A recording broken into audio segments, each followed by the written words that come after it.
Dark Sticky Fun.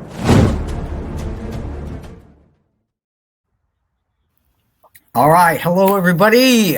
Welcome to the Dark and Sticky Show here. I'm your host, Ron Fitzgerald, master of the dark realm. And what I'm going to do is we're going to have a little interview today. This is my friend and the lovely, the talented.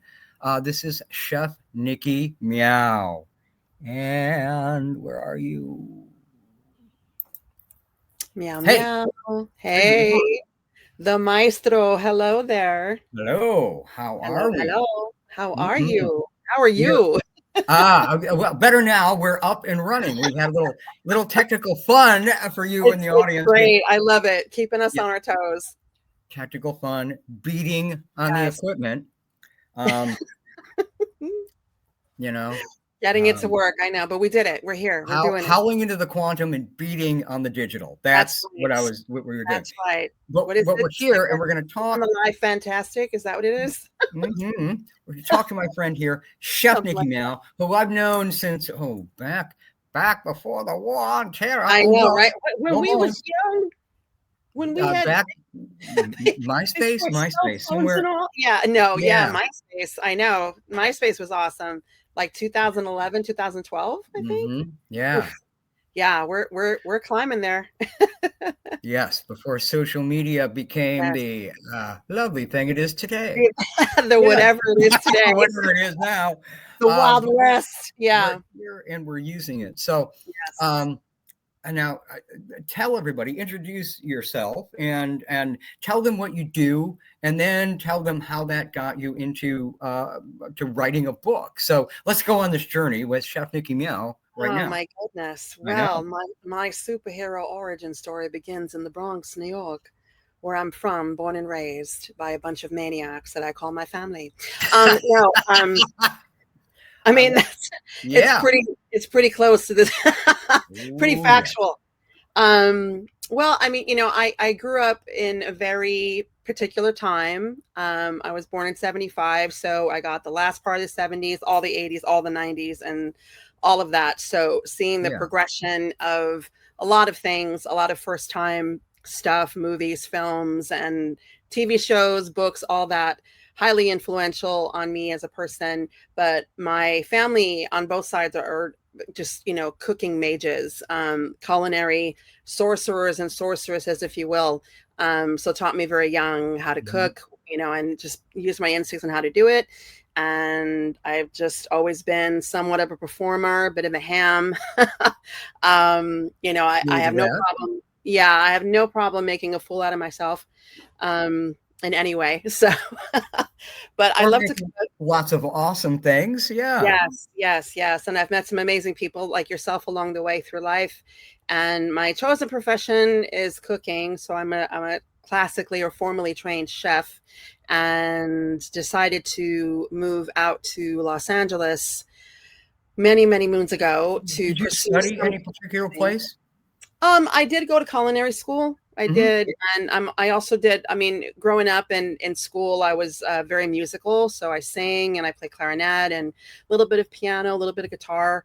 So there's always been like a creative thing. I like to draw as well. Quadruple threat. Yeah. I mean, it's just when you have all these creative influences and that's your outlet. Because again, we didn't have all the kind of technological stuff we have now. So if you were bored and needed something to do, you got your crayons or you got your pen and paper, or you went outside and, it was just kind of different. You kind of explored, went to museums and things like that. So I tried to educate and culture myself as much as possible with things.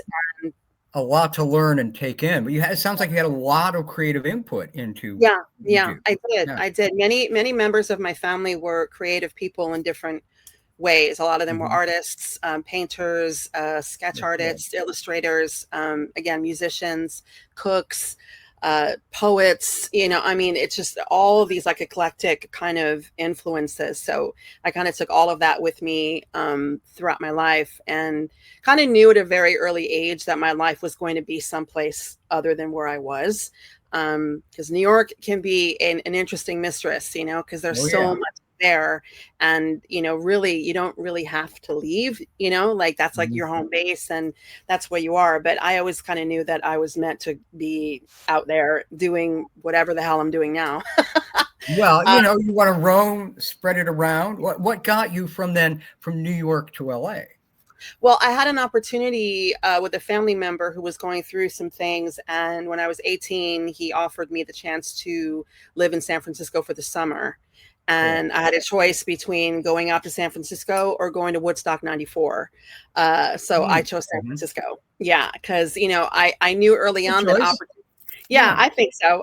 So. And, I think, early on, or at least I did, that opportunities don't knock twice. And I felt like that was a way out for me, and I took it. So that kind of began my ping-ponging all over our great nation, living in different places.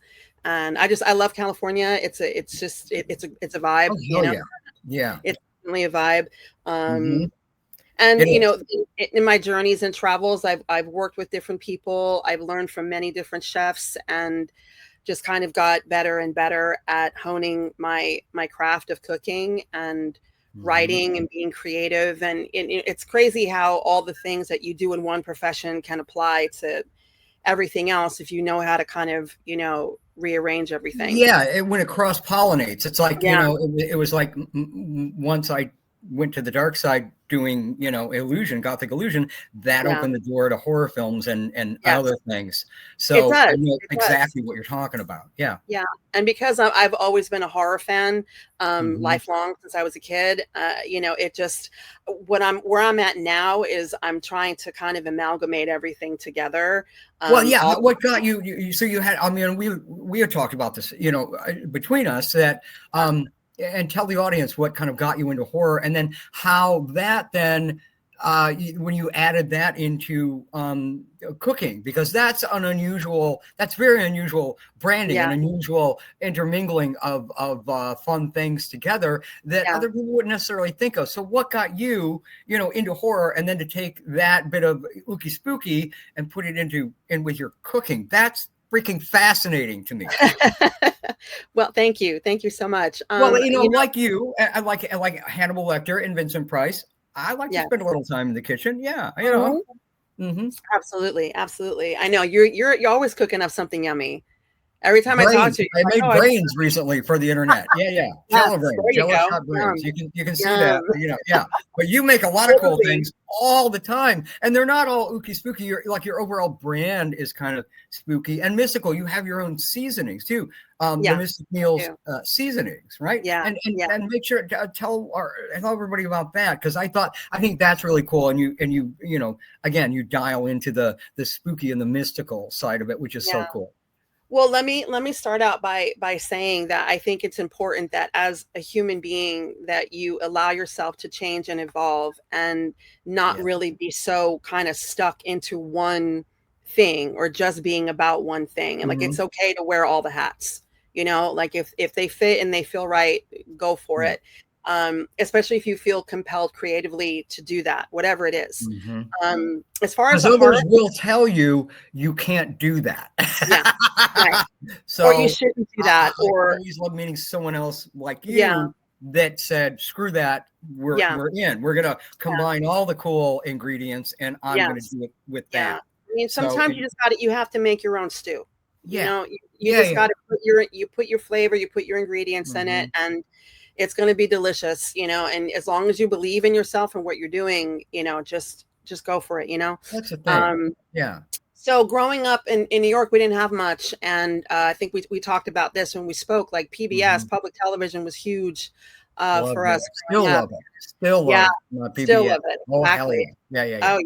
So Fridays and Saturday nights, and even Sundays, but usually Friday night, Saturday night, they used to show horror films late night. And it was always like the cool old school black and whites, Universal films. And I got started too. Yeah. One of my first films. Well, the first like black and white I saw was Nosferatu.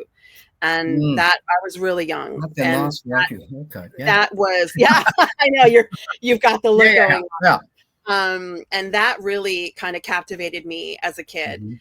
There are several moments like that that happened for me in my childhood, and that was one of the first that I remember vividly, and just how stark and how scary he looked, but I couldn't stop looking at it. I was still like drawn in, and I, doing that, you know what I mean? Like you're covering your face. Yeah, when you're young, you're scared, but you're also you're entranced by all that dark I was weirdness. so enthralled and intrigued, and also, surprisingly was able to sit through the whole thing start to finish, because kids get antsy, they're moving around, they're not really paying attention, their attention span.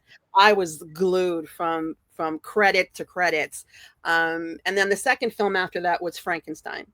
And that was another one that really resonated and stuck with me, because I paying so close attention to the story itself, and then that scene like with the little girl and the flower, and it just was like you saw a side to him that it humanized him, and that drew you in even more, because now you felt for him. He wasn't a monster anymore. He was a person, a living thing. So that's kind of how that started for me. And then another pivotal moment was we were sent out to stay with my aunt in Arizona for a summer. And my cousin Bobby was really into heavy metal everything.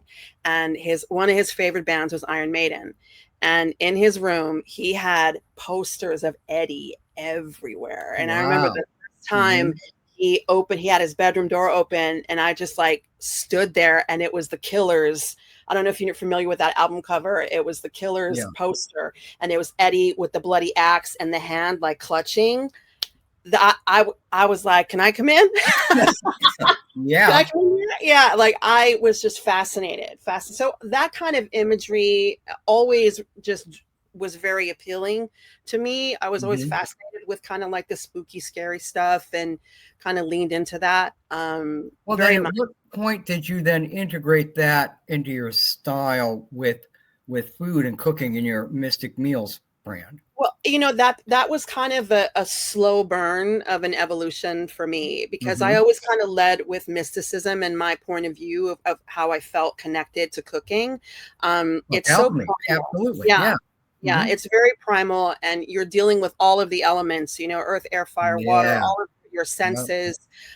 You really have to be in tune when you feel passionate about anything that you're doing, in every way. And being that there's also a lot of horrific aspects to cooking, especially when you do it professionally, because you're up against a lot of the elements. You're cooking using fire, you have sharp knives, you're getting cut, you're getting burned. Well, and I can't imagine, it's like, it's enough.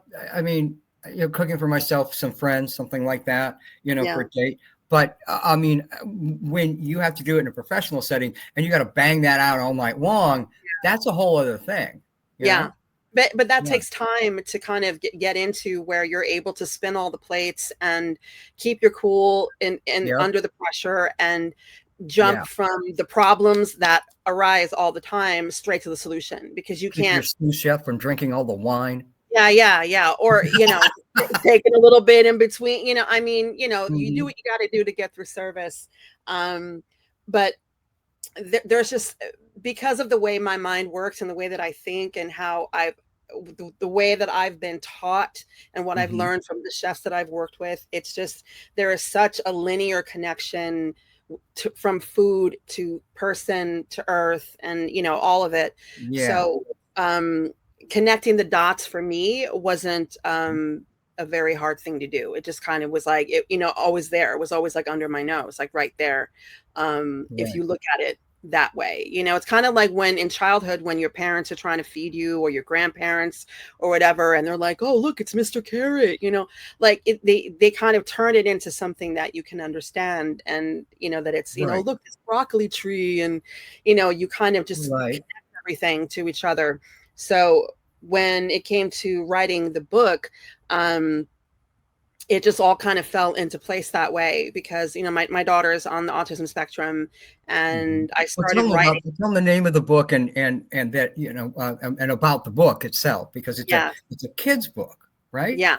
Yeah, well, it is a children's It is book, and but it isn't. I mean, right. right, it is and it isn't, because it's more a book inspired by my child rather than it being a children's book like that, where it's just like Right. like kid stuff. Like it really, there's a lot. Mhm. It's pretty deep. It's pretty deep, but I think it's really, really, I think it's really good. I'm really proud of it. The name of the It book is is. You called, should be. Yeah.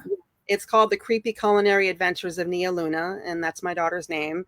And she is a neurodivergent heroine in the story. And I kind Mhm. of wrote it from where we're at now. She's 11. So I figured we pick up from here because we're in a very interesting time in both of our lives. So it made sense to just kind of go forward with it. I initially started the book when she was 5, and I wrote a series of 3 of them. And that was geared more Mhm. towards kids her age. So it had like the verbiage was different. It was simplified. It was very, very different than what Right. it became. Meant for Uh, that children's audience. yeah, Yeah. yeah, but it was it. I got the idea from it by watching her engage with her food, because I think we talked about this. Autistic Yeah. children are very to the nth degree when it comes to how they eat and how they feel about like taste, smells, textures, appearance, like all of it. Well, and that's kind of it about those kids. It's the way that they interact Yeah, with the world. It's a little yeah, different. Yeah. Yeah, exactly. it is It's different. kind of amplified for them, isn't it? I mean, the way Certain they things, perceive it. yeah. I mean, like Mhm. sounds are amplified. I mean, how is it for us when we go out and it's a loud place, or we're in a bar Right. and Yeah. there's just a lot of noise. So it's a lot. It could be extremely overstimulating. Overwhelming. Yeah. Yeah, and overwhelming sometimes. But it also depends on the environment and the situation. So Yeah. I had given her her first peanut butter and jelly sandwich, Mhm. and seeing how she was gonna engage with that. And Mhm. she took a bite, and a blob of jelly fell off on the plate. And she kind of looked at it, and she started like, yeah, like kind of like checking it out and like playing with it and poking at it. And then all of a sudden it's all over her hands, and she's just like, oh, this jelly monster's gonna get me. And I just thought it was really, really cool how she Yeah. just kind of turned it into something that she could manage, and she made it work. And it's something that she does to this day. Like every time she eats, it's like this whole thing with her where she's talking her food, or food's talking to her, and everything has a name, and it's Mr. This and Mrs. That. And, so I just thought it was really cool how she did that. And I was like, wow, that'd be a really cool story, like a way to kind of capture it. Cause it's Yeah. always this, with them, you try something new and it might work, it might not. Mhm. Um, and me being a chef, like my need to kind of get her to eat the things that I cook, Well, yeah, and as a parent, a lot of parents struggle with getting their kids to eat anything other than like anything. 2 or 3 things that they like, and Yeah, that's yeah, all they want. So getting yeah, them to expand their palate and yes, eat something different, I know is a yeah. challenge, isn't it? Yeah, because it's really easy to fall into that routine because it's easy. It's easy for Mhm. them. It's easy for you. It doesn't take a lot of thought. You're like, okay, fine, you could have that. But because I enjoy food, I mean, obviously, I Exactly. love to eat. Okay, so I'm always cooking something, and I think the point is, as long as they see you doing it and they see you Mhm. eating it and enjoying it, eventually the interest will be piqued enough for them to maybe try it, take a bite, Yeah. or try something else that they see that is appealing to them. Mhm. And their Um, tastes are literally still developing, and which is why a lot of kids don't like a lot of adult flavors, things that they're more sour or bitter or something like right. that, Yeah. which is Because nuanced to us, but to them, they just yeah. hate it. Yeah. Yeah. Because the flavors are very complex. Yeah. So Yeah. you want to give them like the building blocks of like flavor. So, you're like salt, Layer it, sugar, right? Kind of. sweet, Mhm. sour, that kind of thing, savory, the umami, like all of that. And, Yeah, well, that's then, a lot, and that's what I learned, like from Asian cooking and things like yeah, that. They're more into like you were talking about with her playing with the jelly. They're very textural. They're very much into the yes, texture of food, and yes, also that yin and yang, the balance of it with the sweet, the sour, the salty, yeah, savory, yeah. all of those together. Yeah, And I think with anything, it's an immense amount of trial and error. Like you just, it's sure. either going to work or it's not, and you have to be patient not only with yourself but with them. Hmm. And you just have to be very mindful of how you're reacting to their reactions to things. And I try to not use words like, oh, that's yucky, or that's this, that's that, because I don't want to discourage her from trying it, or Hmm. planting the seed before she tries it by already putting something negative on it, Right. So, Yeah. just kind of keeping it light and positive, like, okay, if you don't like it, maybe you will try it another time. And, no big deal. Like, I'm not going to because there are a lot of people that have very peculiar relationships with food for many, many different reasons. And, some of the stories are very sad, like some people don't have like a good relationship with eating because of maybe their family dynamic. Maybe it wasn't a good thing to all sit down Right. at the table together and, all that stuff. Or Mm-hmm. maybe they have issues with how they feel about things, or people have different coping mechanisms. So I think at this point for me, my mission, I guess, if I have one, is to get people to get over it. Get over whatever Right. fear, whatever hangups, insecurities they might have in terms of cooking and trying something new. I think, we put a lot of prestige on the wrong things, and we kind of psych ourselves out too much when it comes to things. I mean, our Do ancestors. you find that some people are intimidated by the idea of cooking a food, Yes. doing their Yeah. thing? Yeah. Okay. I Yeah. think because again, it's the way that you present it to people. And I think Yeah. that, if you're, I mean, I'm a chef, so I get it. I get the whole bougie fancy pants routine. I get Exactly. it. But And at we the like same the time, bougie. Who doesn't like the right, bougie? But I don't right. think I mean, everybody you like themselves to wants see to that. make the bougie. Yeah. Yeah. I mean, Right. you want to Yeah. see them using a nice knife and wearing a nice apron and having the setup and all that stuff. At the Mhm. same time, though, it's those very factors that draw people in that also turn them off and intimidate them, because they feel like they can't do that because they don't have that potter pan. They don't have that knife. I don't cut like that. I can't cut it that small. It doesn't matter. I don't care if you have the rinky dinkiest pot in your house. Like, if that's what works for you and that's your go-to, then that's what you use. Like you cook the way Right. you cook, so the demonstrations that you see online most of the time are extremely staged and very much set up to appear successful with all the magic of editing and this and that and angles, and that's not real And it life. depends on who you're watching, Yeah, yeah, online or on the telly or something like that. yeah, Some are doing things that are a little more elevated, more sophisticated, yeah, and others aren't. I think others are giving you a good basic, yeah, shot at it. So right. it But depends on who you're watching too, don't you think? yeah, I mean, but it's good to that you have all of those examples out there, Yeah. because Oh, yeah. I there's mean, always going to be your something. audience is diverse. Why not at Yeah, different levels of right, cooking? So they right. should have programming for everybody. Yeah. Yeah, yeah. Because I mean, at the end of it, like, our ancestors, all they had was this. They had their hands, they had their heart and their mind. That's it. They made it work with what they had, which wasn't that much. Oh, yeah. And So, so I mean, it makes me think. I was watching something on, hundreds of years ago, but when they were still sailing the seas, and the right. spice trade was the thing, Yeah. and how people were just crazy and killing each other, and there was big money in just moving spices around so Yeah. people could have spice for their food. Oh, yeah. And that, you think of that now, we have such a plethora of things that at our disposal, and that just seems insane now. Yeah. But when it Well, was I mean, new like that, that was really everybody wanted it. Everybody, yeah. needed that Yeah. spice. But I think also, like, you should, with spices and anything like that, like, you should, again, your arsenal should be your flavor palette, like how you cook, because I think a lot of Yeah. us get a little ambitious when we go shopping, those impulse buys, like, oh, I'm going to do this, I'm going to do that. And then you kind of Right. forget about it. And then there's that, which is a subject that I do touch on in the book. Oh, There's that's a, cool. yeah, yeah, there's What a, got you to the book? Because I want to ask you about what got you to the mystic meal, your spicy, your well, seasoning stuff too. the okay, so COVID. All right, COVID Yeah. happened and kind of knocked us all, on our rears, and the whole world was just trying to, like, Had a lot figure of out time on your and hands to yeah, create and that just if you were so reclaim, inclined. Yeah. reinvent, and looking for something to do. And especially since Mhm. so many people became unemployed, and were like, okay, what do I do now? Like, Mhm. again, we self-identify with our career and so many other things, the people that we know. And when those things change, it's hard There was to a lot kind of taking inventory of all of yeah, that. Yeah. indeed. So, I decided at that point to lean into something that I always wanted to do. And a lot of people that I knew were also going through a lot of, like, autoimmune diseases, and were having to make those drastic changes in their diet, Mm. where it's like,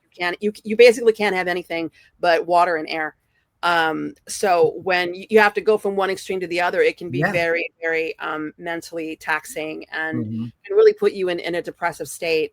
So I wanted to create something that had flavor, had magic, had everything that you needed to kind of, reinvigorate and inspire you to try something new, to cook, and that the flavor is more important than anything else. So Was that's it where my difficult to get your own spice blends and brands together and out? yeah, yeah. I would think it Um, would be a challenge. Yeah.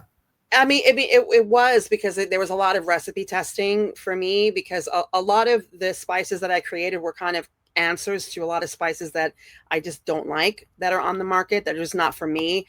Like Okay. Italian Yeah. seasoning, not all Italian seasoning is made the same. And a lot of it to me just comes off very one note and very Mm-hmm. just, kind of stale and not vibrant and very fresh or whatever. Right.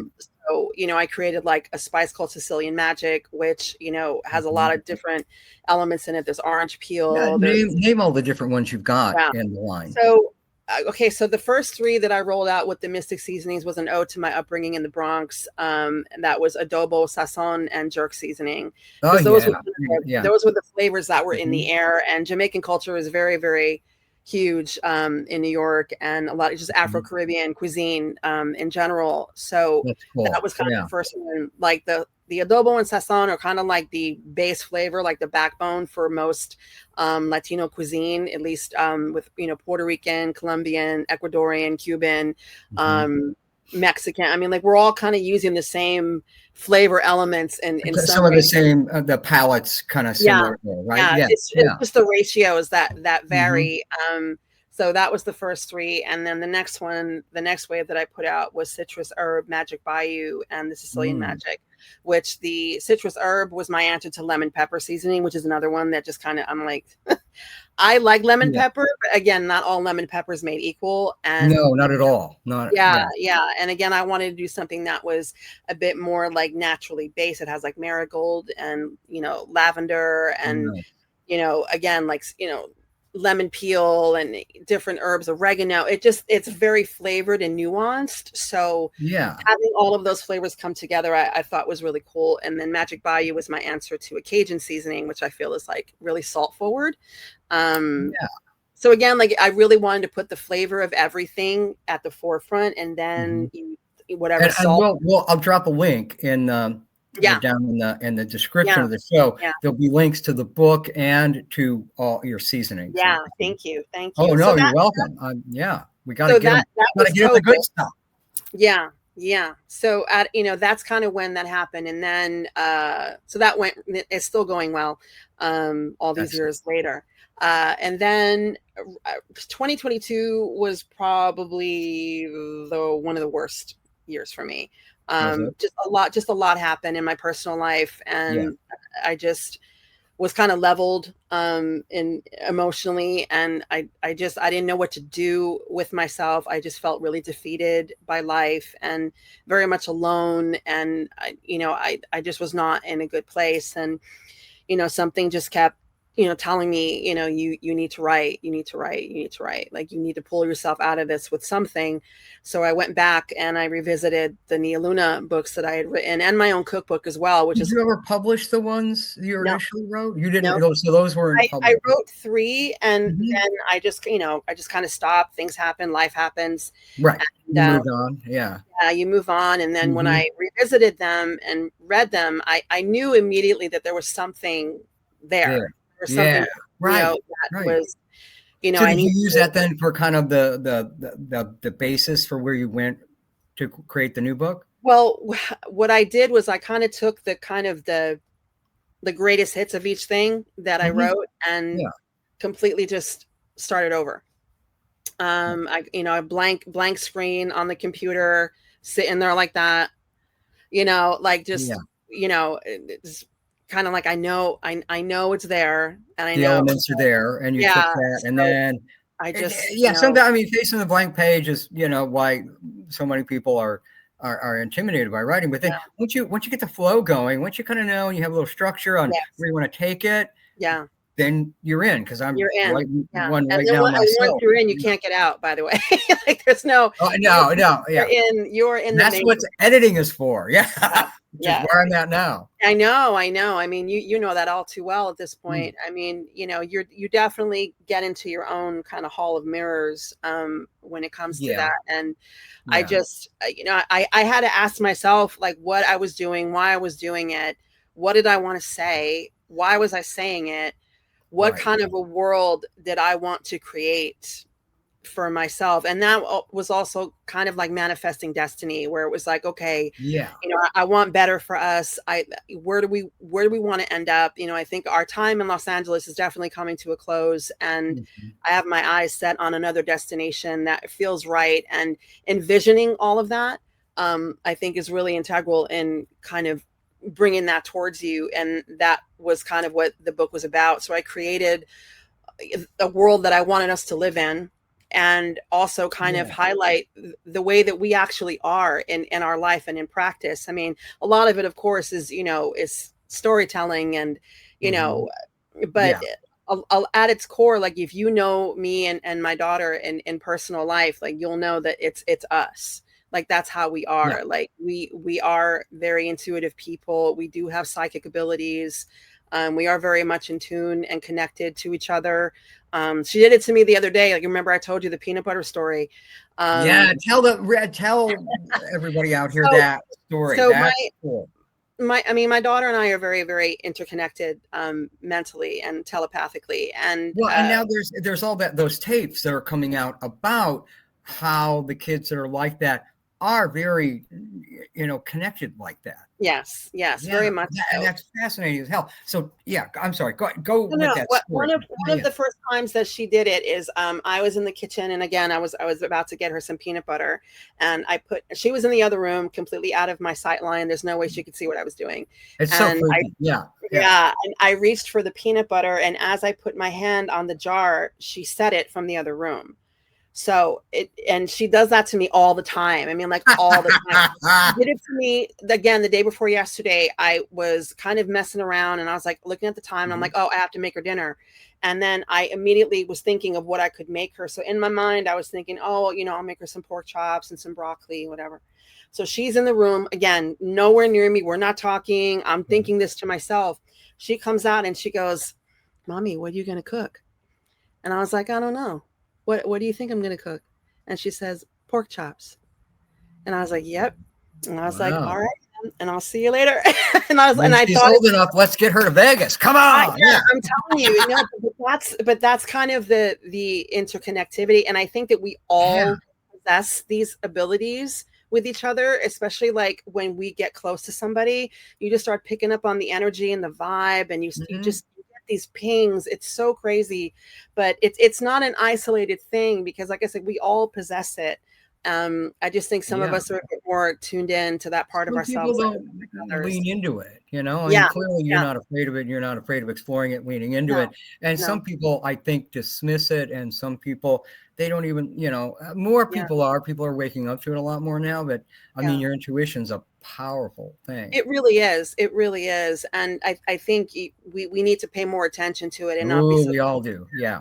of that, because we're almost never wrong, when You have something to is like, trust it. Yeah. yeah, it's just, and again, it's this book, Yeah. and the way that I wrote the story, and how I've kind of interwoven all the things that I love and who I am and what I'm about is a way for me to kind of present it to people, and I think in a very manageable way, and maybe in a way that they didn't consider before. One of my favorite chapters of the book is a chapter called The Forgotten Ingredients, and it touches on how all of our food is sentient.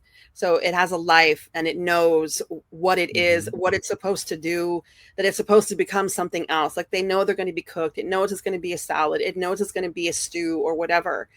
What is the kind of thing for them is to become a leftover, to be forgotten, and we've Mm. all done it. Mm, We've all done it where we mm. have food in the fridge, we put it in there, we forget about it. We And you buy don't get something back to it, yeah. and we don't get back to it. And that is like the worst possible thing for them to go through. So Nia Luna in the book encounters a group of forgotten ingredients and kind of has to go up against them in kind of a cook-off.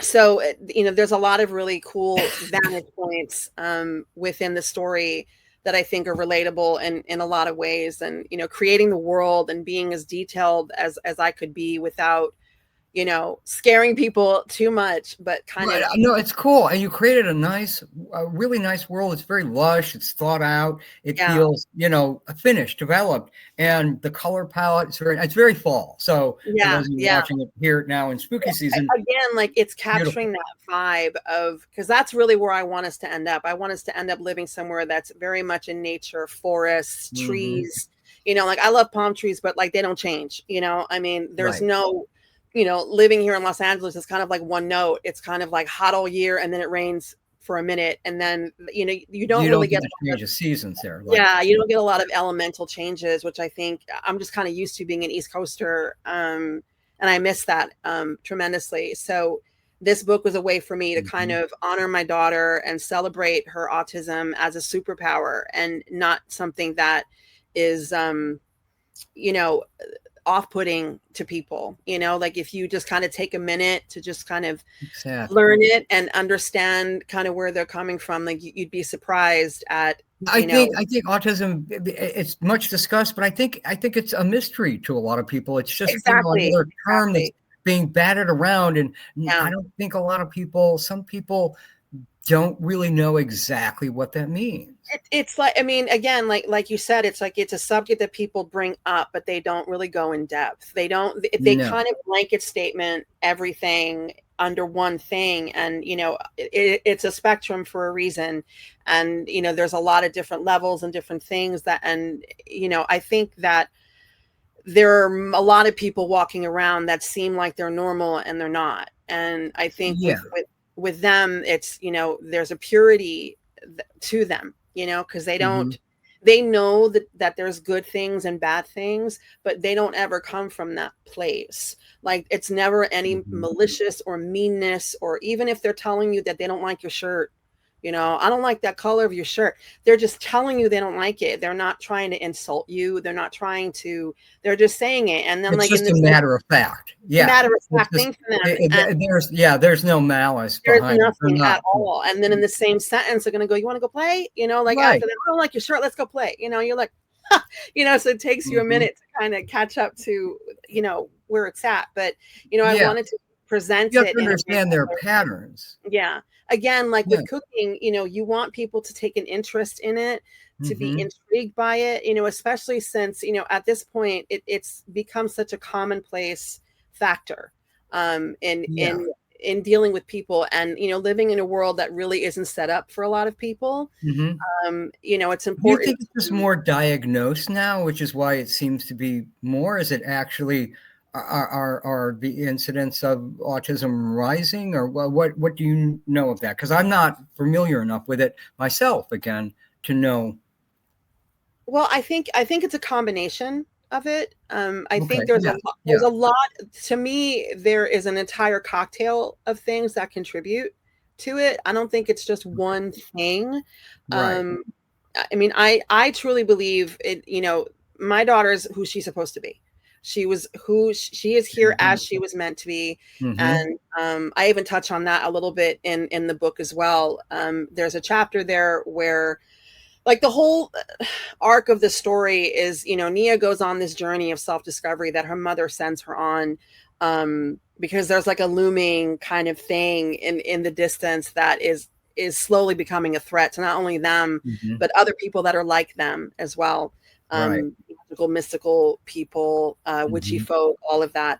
And there's a point in the story where, Chef Nikki, her mother, me, but her, basically, she tries to create a recipe that will kind of cloak her daughter and have her, because she kind of knows early on that her daughter's not going to be like everybody else.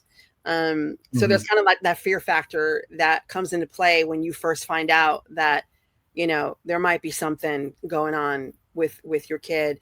And it's kind of presented sometimes in like a worst case scenario kind of way, where they're like, oh, she might not speak, she might not do this, they might not do that, so you get kind of bombarded. Their diagnosis about many things are just they just go for worst case scenario. Yeah. And then then you find out that and then you kind of whittle and you trim all the fat of that off, and then you kind of get to a place where it's acceptance of like, all right, well, then we got to meet it where it's at and do what we need to do to get through it. But I think with autism, and any type of like neurodivergent or mental illness of any kind with people, I think the first go-to for most people is they assume a lack of comprehension, that they don't understand, like they don't hear, they don't feel, and they do. It's just their process is very, very different than yours. It is, and the way they express is different. Is very, very different. So, and there's so much to learn along the way. I mean, like, you end up studying subjects you never even thought you would study, especially when language and how to engage with them, how to get them to talk and speak and express themselves. And, like you and I can go back and forth in a conversation with them. It's a little different. You kind of have to like pull it out, and what you get is what you get, like you're like, okay, that was good. That was good enough. So this book, I'm sorry, finish that thought, and then let's play them the little trailer that we have. They get a look at the book, they get a feel for it. So this is the book. This is her. Yay, there it is. This is the hardcover. This is the one I'm pimping out the most because I think she's like really cute and really, really sexy, and it just feels good in the hand. Yeah, it's not bad. The color palette, the artwork, very nice. Thank you so much. That was done by the guys over at Scatter Comics, and they did a great job. The back cover is great. I love like just what they did, and like the moon with the skull in it. Like it just captures the vibe so well. Again, children's book, but not really. Like if you're a child at heart, a kid at heart, it's definitely for you.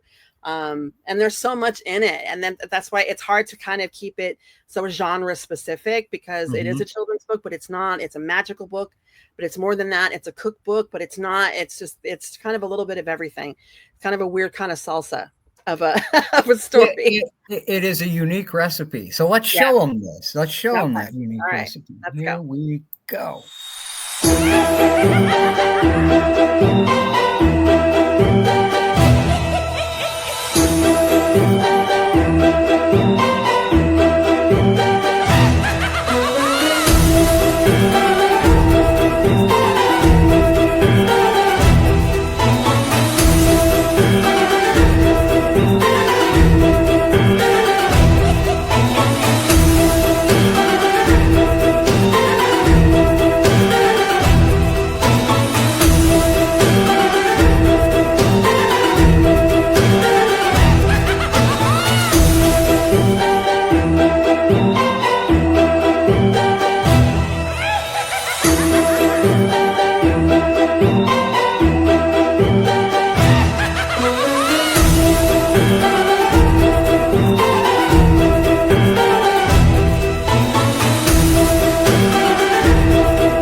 Nice. Very nice. Very nice. A round of applause. Thank you so much. Thank you. Yeah, no, it's cool. I like that. I like that music too. It's like, isn't it cool? I thought so too. I just kind of capturing the vibe of like, it's fun and it's kind of creepy. The energy in it, it's like that sense of adventure. And then the spookiness and the it's like a really cool like Scooby-Doo kind of vibe, mystery, there's and that's the same thing. It's the same kind of vibe where it's like there's food involved, there's creepy stuff, there's mystery, there's self-discovery, bonding, and it's just a really fun story, and the first one of many to come. I've already kind of gotten myself into the thick of it, but books 2 and 3 are already being worked on as we speak. So gotten going down that path with it, but it's definitely the fun of the publishing world, right? It is insane. It's insane. You're about to find out for yourself there, mister. Well, I know. Yeah. Yeah. Yeah. Yeah. I'm I editing can't wait. Monsters Magic right now. So Yes. thank you. Yeah. Let's go. We need it. We need all of the magical, mystical stuff. And, like we need that authentic, genuine, storytelling and content and, reminding people that, there's more to life than just what you can see, like there's a lot more going on around you if you just kind of pay attention a little bit. Mm-hmm. Yeah. Oh, yeah. Indeed. So what's going on with your book? What I want to hear, like the gist of your. Oh, we'll come right back with that. I have a little, if you're watching, you're enjoying this, you're watching my channel here, then I do want to remind you. Like, comment, subscribe, like, comment, subscribe, like, comment, subscribe, like. All right, that was great. I'm hypnotizing I was people hypnotized. by watching and commenting. Yes. It's like, Oh, that was so good. Again, thank you to Morgoth because he made that thing. Yes. Great job. Very fun.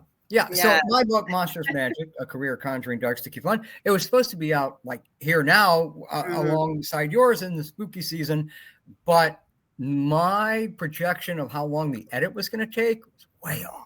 Yeah. It takes what it takes. It takes as long as it takes. Exactly. I'd rather it was out now. It's coming. I'm going to release a chapter in the spooky season in October here. Nice. Coming up. So a teaser for the people. Kind of my proof of life, proof of concept for the book. Yeah.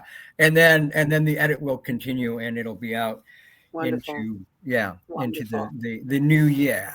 Awesome. That's so cool. I can't wait.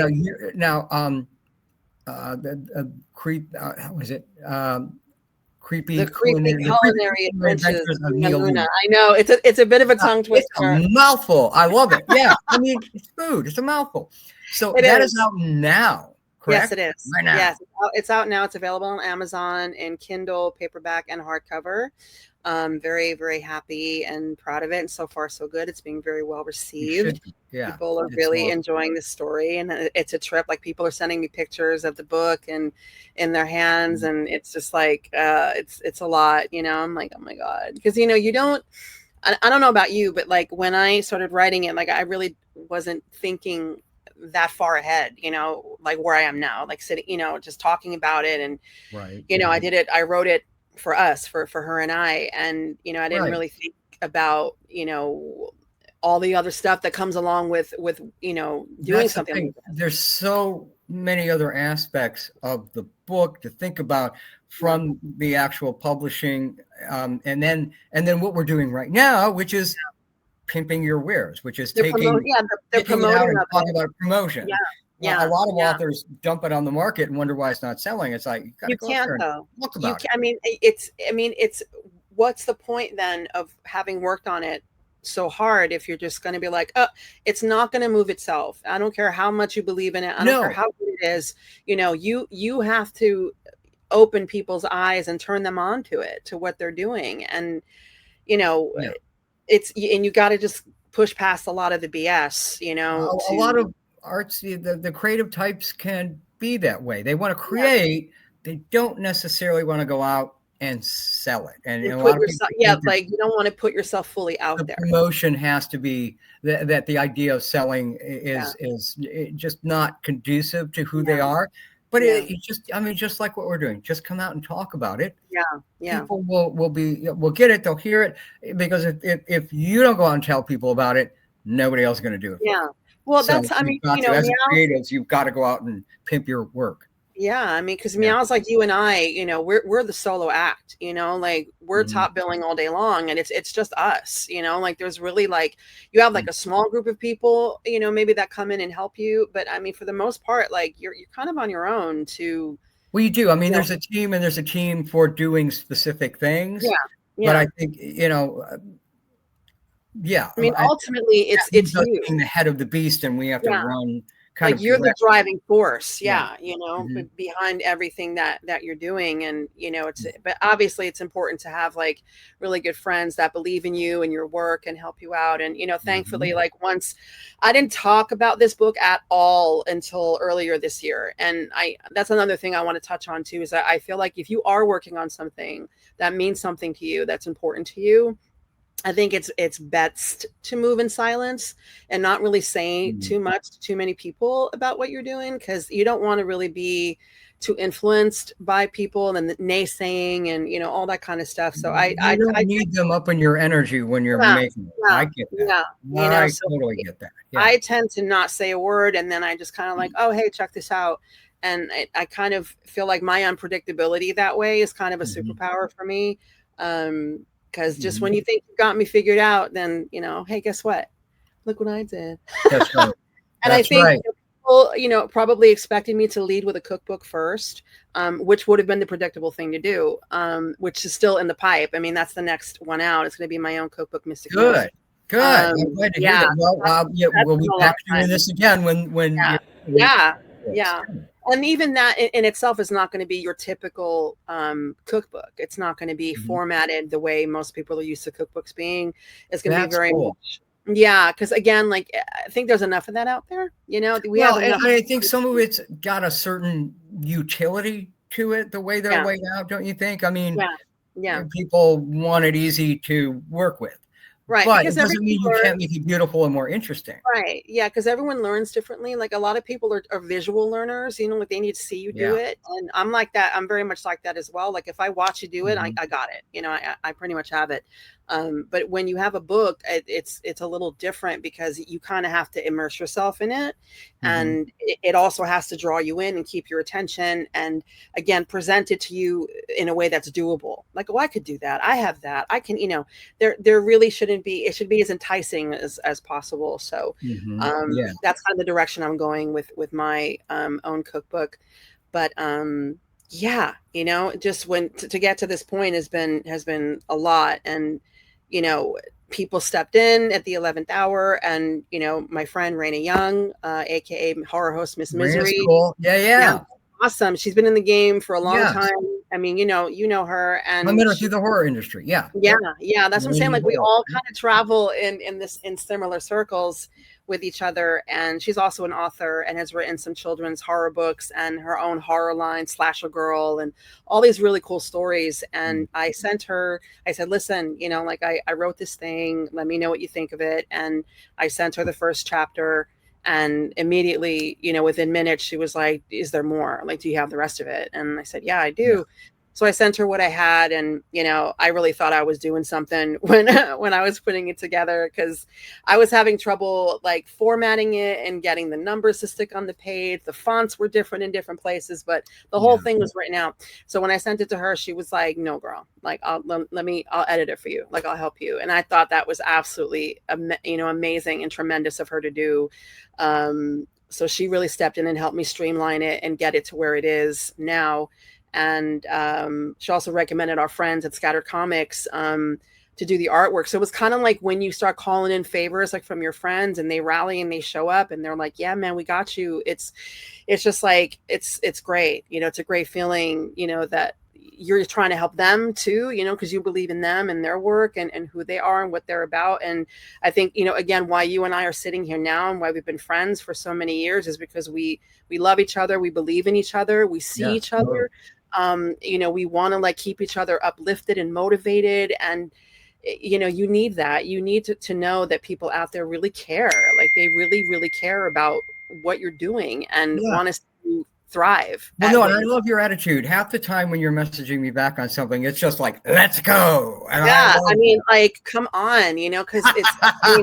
Yeah. I feel like, again, like, we're all trying to get there in Mhm. some way Yeah. with whatever the hell it is we're doing in our life. Like, we're all Mhm. trying to get to the finish line. And, if And we then could another all one, and then another one, and then and another another one. one, right? I Yeah. mean, it's a marathon. It's an Olympic trial that never ends. But It's one goal, one cool spooky right, ass project right, at a time, right? yeah, exactly, Yeah. exactly. But I think that if we could all kind of just be there in the crowd, like if you're Mhm. running past me and you see my face, that's the thing where it's like, keep going, keep doing it, Right. like it's necessary, and it's needed. It's so needed. Yeah. And I think like we're all at a really good place with where we're at, where we're all ready to be like, yeah, I'm going to step into this new thing that it's new, but not unfamiliar. Right. It doesn't feel as weird as I thought it was going to be, and it makes sense. And if it makes sense to me, hopefully it'll make sense to you. Oh, yeah. I mean, it's like learning all the tech and learning how to do, things like Yeah, this on the internet. yeah. And, But it's and part what's of up? it. It It's is. so Well, I part of used to need a whole cable studio back in the 90s Yeah. to do my show. Right, Now right. I've Now got a you just streaming need a studio little in my own bat cave. thing. Yeah, Yeah. it's Yep. great. It's great, and I But love to see it. I love to see the evolution and the way everybody's yeah. evolving, and but yet still saying, they're staying the same and being themselves at their core all the time, and that's all I'm trying to do, is live as myself and present how my daughter and I really are. Like, this isn't like as embellished and as made up as it might seem. Like, this is really how we live our life, and we're really about that life. And so are you. And, like I said, I'm very grateful to you for always being there, and, and being another, kind of cheerleader for me, and just always being so supportive, through over the years. It means a lot. So, and here we are, I love my creative friends, and that is Yes. you, my dear. So Yes. we're going to wrap up here right now. Yes. We've done about an hour, and you and I can talk for days. It'll never end. It'll never end. So.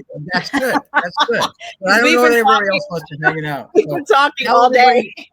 Where to get show them the book again. Tell them where to get the book. Okay, so the Culinary Adventures of Nia Luna is available on Amazon.com. You can Google my name, Nicole Andrea Guzman, and you will find it there. Or you can find me on social media at Mystic Meals 13, Sick Nick 13. Just, you'll find me. I'll pop up. I will pop up everywhere, because that's where I am now. That's where you are now. I'm all everywhere. Over the place. Literally. Do you have a website as well you want to give them? I do. mysticmeals.com is where I do my food blogs and stuff. So I'm always, it's all revolving around food. Everything I do. That's where they can get the seasonings, the Mystic Meal seasonings on the website. Yes, there's a link to the website there as well. So mysticseasonings.com, and the links will be below in the description. Yes. And thank you so much. I appreciate you. Thank you. Yes. Thank you, Maestro. Thank you. No, much success and dark sticky love to you, my dear. Yes. So, meow meow. Yes. Chef Nikki Meow. Like you say, let's go. Let's go. All right. Thank you for being on, and thanks everybody for watching. Subscribe, like, comment, and go get the book. The Creepy Culinary Adventures of Nia Luna. It's okay. I'll say it for you. It's not I got it. Anyway, I got it down. Yeah. Perfect. Thanks, everyone. Meow. You ready for some dark sticky